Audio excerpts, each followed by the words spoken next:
We're going to, today I'm going to try and take the distributor back out of it because I've never locked out the timing. I've just waited on, used the springs in there for the advance and everything, and then pull timing out on the top end. But I think I'm going to just go ahead. I've watched several videos on how to do it, and so I think I'm going to just take it apart and lock out the timing, and we'll just use the ignition box to pull the timing as the nitrous comes in. So that's what we're going to do today. And this video may take a couple days because I've got a lot going on and doing some other stuff too. And so tonight we're going to try and work on that, and then we'll just go from there.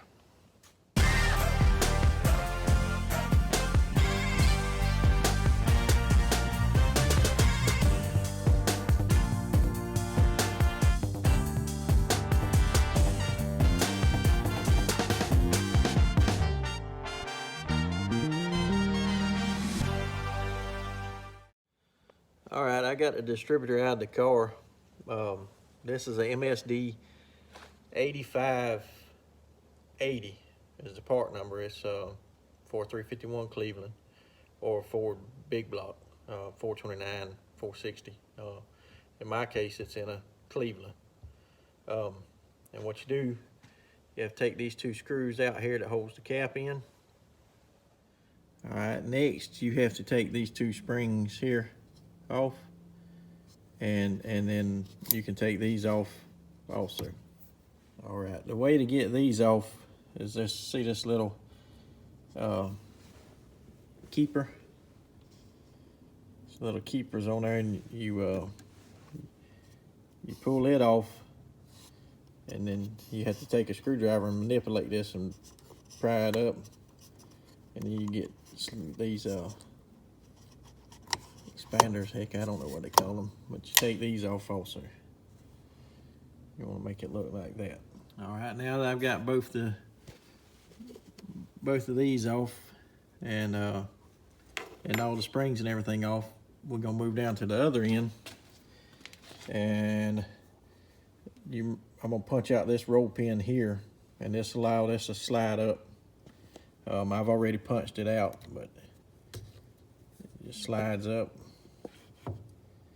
And we shouldn't have to punch this one out, hopefully. I think it'll allow us to get to the, there's a little nut right here. That's 11/32 nut, and it gives us just enough room to get in there with a wrench and get it broke loose. All right, this is what it looks like when you slide it out. When it's in this hole here, it allows it to move for the advance and everything. And what you have to do, you have to turn this one around 180 and then put it back in this hole. That way it's a tight fit. That way it don't have any, there's no chance of it moving, and you don't have to worry about the advance or anything. All right, I went ahead and took it out and spin it 180. That's the hole it was in, the big hole. And now I took the little bushings and stuff off. They're laying right here. And now we're just going to slide it back into this hole. And everything I've read, you don't even have to put the nut back on it, because when you slide it back in where it goes, you slide this back on and put your roll pin in, it won't allow this to back out. The roll pin and everything down here holds it from coming out. So, but I believe I'd feel a little bit better about myself if I put that nut back on. So I'm gonna give it a try and maybe put the nut back on. All right, I've got the nut back on. Let me get this thing focused. I don't know if you can see it in there. Yeah, I got the nut back on it now. I got it tight, and that's a locking nut. It won't back off. So now we just got to go push everything back down. We'll line our pin back up, drive our pin back in, and then we should be able to put the cap back on and put it back in the car. All right, we've got our pin back in.